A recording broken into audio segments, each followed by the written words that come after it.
Alrighty, hello everyone. Welcome to my channel. I'm Thomas. I do educational videos on many different subjects, mainly the obscure and esoteric.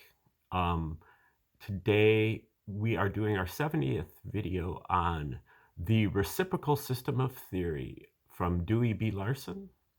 And this was Larson's theory of everything that he started to dig up about 1930, and he worked on for his whole life until he died in 1990. Um, Larson is a hero of mine for one reason, because his probably his four greatest books and his greatest contributions came after he was in his 80s and or when he was in his 80s and 90s. And so, it's just a good lesson for all of us that, you know, even if we haven't accomplished anything yet, we still have a chance. So that's a great thing about Larson. He stuck with it and never received any support, pretty much, at least for the first 30 or 40 years that he was at it. Got a few adherents later, starting maybe in the 70s, 60s, and 70s, and then didn't let it bother him and just kept writing books. He wrote maybe 12 to 15 books and many articles. We are looking right now at his final book that's called Beyond Space and Time.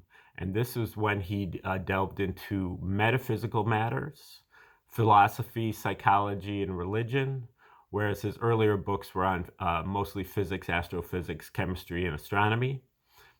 And the basic idea of Larson's theory is just simply that the universe is not made out of matter, like the ancient Greeks would have told you, and the universe is not made out of energy, like the Einsteinians might have told you, but that the universe is made out of motion. In fact, both matter and energy are just forms of motion, as is really every other scientific phenomenon or unit that's out there. They're all forms of motion: pressure, electric charge, acceleration, force, mass. They're all forms of acceleration. They're all forms of motion. And motion he defined as the relationship between space and time. And so all of those different quantities are expressible specifically and exclusively in space-time units. Time over space is energy. Space over time is speed. Space over time to the second power is acceleration. Time over space to the second power is force. Time to the second power over space is impulse. And so on and so forth. Matter is actually time to the third power over space to the third power. Anyway, the other aspects of space and time are that they are reciprocals of each other, meaning that what one has, the qualities that one has, the other also has. The main thing that we know about space is that it's multidimensional, 3 or 4 dimensions. Same is true of time. And the thing we know mostly about time is that it's flowing, or that it's progressing. It's always getting later and later. The same is true of space. Space also flows. It's always getting further and further apart. And that is seen as the recession of the distant galaxies that was observed by the Hubble telescope. And space and time both are quantized, meaning that they have a minimum unit, and they're doled out, measured out in units. And the minimum unit of space 1 unit of space in 1 unit of time is the speed of light. And the speed of light, according to Einstein, was the maximum speed of the universe. But according to Larson, the speed of light is the neutral point or the midpoint of the universe, with half of the universe actually moving faster than the speed of light. And half that he calls that sector 2, or the cosmic sector. And then the sector we're familiar with, which is moving slower than the speed of light, he calls that sector 1, or the material sector. The material sector builds up in complexity until it gets to its most complex level, which Larson refers to as DNA. And at that point, the material sector unit is eligible to mate with a cosmic sector unit. And when that happens, it creates what Larson calls the life unit. So life is a combination of a material and cosmic sector component that are both kind of like in the right ratio and the right configuration. And then life itself evolves or develops up into its most complex level, which Larson calls the intelligent human being. And at that point, the intelligent human being is eligible to be controlled by a sector 3 component. And the sector 3 is the independent region that is independent of time and space, outside of time and space. Other people might have called that God or the spirit world. And so that sector 3 unit communicates with us through things like ESP, intuition, scientific revelation, scientific insight, or religious revelation. And that sector 3 unit its goals are ethical behavior or good behavior, whereas the sector 2 unit is governed by survival.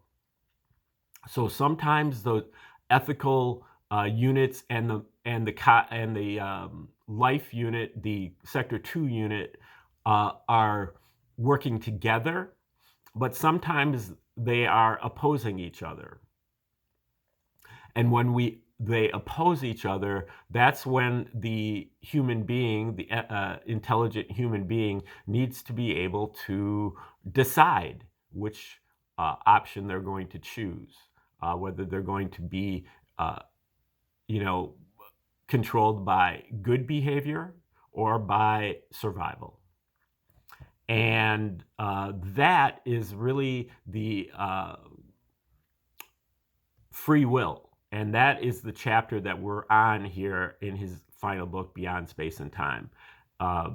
Chapter 17 on free will. And we are kind of in the middle of the chapter. I'm going to take over here where he's talking about how the way that sector 3 intervenes is through chance processes. Such as a quantum mechanics type situation where there is chance. That is where the metaphysical unit, the sector 3 unit, can insert itself without violating any of the laws that are set, the physical laws that have been set down. So he says, if an agency capable of modifying the results of chance is in existence, it could produce the results that are generally attributed to free will. As matters now stand, there is no definite evidence to indicate that free will is actually exercised in this particular manner. However, the major obstacle to general scientific acceptance of the reality of free will has been the prevailing opinion that there is no way in which it could operate without violating established physical laws. The point of the foregoing discussion is that this opinion is wrong. There is at least one way in which free will can be exercised without any conflict with natural law. Whether this is the only means by which the result can be accomplished is a question that is still unresolved, and we will leave it for later. But for the present, we are concerned only with the fact that there is no reason why free will should be scientifically unacceptable. Okay, he kind of digresses here for a paragraph. And then there is no predetermined result. The nature of the ensuing action depends on whether the Sector 3 control unit, acting in the manner described, or in some similar way, is strong enough to overrule the animal urges or the survival urges. It depends on one's willpower, as we say in the vernacular. The freedom of the will carries with it a responsibility that is not present in the lives of purely biological creatures. Animals have hardships and dangers to contend with, and they have their frustrations and disappointments as well. But their goals are clear. They live under a single set of rules. For man, things are not so simple. Many of his decisions, those that he makes on economic questions, for instance, are also governed by a single set of rules. But where moral questions are involved, man not only can exercise a choice, he must choose which of two conflicting sets of rules he will follow. Some individuals are able to arrive at a general decision, either to put self-interest first, as any non-human living organism would do, or to follow the moral code to the best of his ability, subordinating self-interest where the code requires. But most human beings, in our day at least, are torn between the two alternatives and are faced with the necessity of making a fresh decision each time a new issue arises. Often the making of this decision has a shattering emotional impact, not only because of the conflicts inherent in the decision-making process itself, but also because taking action in accordance with this decision does not necessarily close the issue, particularly if the choice has been made in favor of the biological code. The internal debate still goes on, and if the decision is reversed when it is too late to reverse the action, the effect on the individual may be devastating. This is the human predicament, which is the chief concern of the group of philosophies collectively known as existentialism. The adherents of this type of philosophy assert that they are concerned with man's sense of anxiety, despair, dread, guilt, and loneliness, with human finitude and death. And they contend that traditional philosophy fails to deal adequately with these problems. But this predicament exists only for the individual who tries to evade the basic issue and refuses to recognize that if he wants to be more than an animal, he must deliberately choose to follow a different code of conduct. The existentialist solution that proposes to obscure the situation by a reversion to irrationality will not suffice. To eliminate anxiety, one must face the issue squarely and make his choice.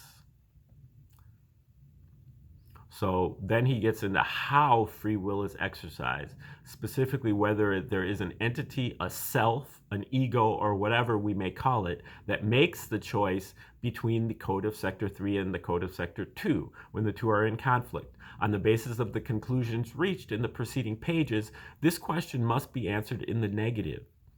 At the point where Sector 2 takes control of the biological organism, there is no conflict. The inanimate sector has its governing laws and principles, to be sure, but it has no active control mechanism. The Sector 2 control is unopposed. At some stage of evolution, the emergence of intelligence leads to conflicts with emotion as to the best way of reaching Sector 2 objectives. But still, the objectives do not change. They're directed toward survival. There's no free will in operation here. Both intelligence, in the minimum sense, and emotion are purely mechanistic. But then entry of Sector 3 influences into the situation produces a different result because Sector 2 does not automatically relinquish control. The individual is now subject to some degree to a sector 3 control, while he still remains partially subject to the animal type of control of sector 2. In those cases where sector 2 is different from sector 3, the theoretical analysis does not lead to the existence of a single I or ego that chooses between the two. Instead, the process of decision is a contest between two aspects of the one personality, and the ultimate decision depends on the relative strength of the two contenders at the time. As an aid in understanding this situation, we'll find it useful to compare the human individual to a horse and rider, the latter being regarded for the purpose of the analogy as a single unit, a horse-rider complex, with a horse sector and a rider sector, rather than as two separate individuals. It is evident to begin with that the horse sector is equipped with a full set of controls, and that the physical movements of the complex are subject to those controls. In the absence of any influence originating in the rider sector, the nature of those movements will be dictated by purely biological considerations. Similarly, the human individual that is equipped with a full set of controls from the same sector 2 character, and in the absence of any influences from sector 3, his movements will also be dictated by purely biological considerations. Now let us assume that the rider is ready to take part in the process, and to improve the analogy, we can further assume that he is riding bareback without any reins or whatever. So he cannot impose his will by force, but must utilize persuasion. To the extent that this persuasion is effective, the pattern of movement will now undergo a definite change. Instead of following the biological dictates in all respects, the complex will now begin to take some actions directed toward different objectives. Many of the biological actions will continue without significant change. Others will be modified or eliminated in favor of actions that advance the purposes of the rider. An almost exact parallel exists in human life. Here, too, some of the actions required by the biological rules, the rules of Sector 2, will continue with no change. But to the extent that Sector 3 influence is effective, other actions will be turned away from Sector 2 objectives and directed toward accomplishing the purposes of Sector 3. It depends on two factors: the degree of control and the strength of the biological desires. If the horse is very hungry, for instance, the objectives that the rider wishes to pursue will get scant attention. The whole emphasis will be on obtaining food. If the biological needs or desires are less urgent, a well-established control by the rider will result in actions directed toward his objectives. But if the control is weak, the animal reactions will still prevail. A starving man has little interest in morality. One whose situation is less acute may or may not follow the moral code depending on the strength of the Sector 3 control. Of course, even the starving man should do what is right, giving the proper weight to his moral obligation to stay alive, as well as to other moral considerations that may be involved. But pending the attainment of that goal, it should be recognized that improvement of economic and social conditions is a powerful aid to moral conduct.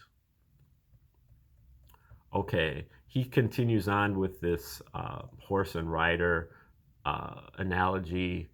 And then he'll say, the ethical personality, the Sector 3 unit, similarly grows and matures concurrently with the establishment of a more effective control over the activities of the individual. Here, too, there is not only a strengthening of the will to act according to the moral code, but a growth in understanding of the provisions of the code. Just how the Sector 3 control exerts its influence is as yet unknown, especially given that it is non-physical. As explained earlier, one possible way in which such a control could be exercised without violating any physical laws would be to interfere with the operation of the principles of probability.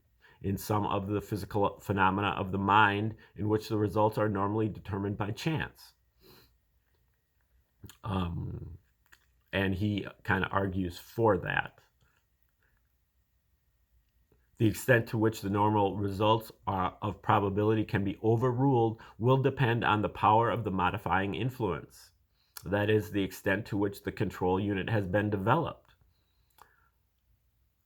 Okay. An interesting variation of the normal control situation is found in the phenomenon known as hypnotism. Here, the subject's own sector 2 control is replaced to some degree by that of the hypnotist.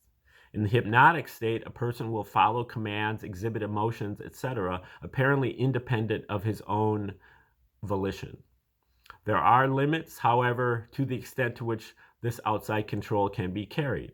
The subject cannot be forced to do things against his will.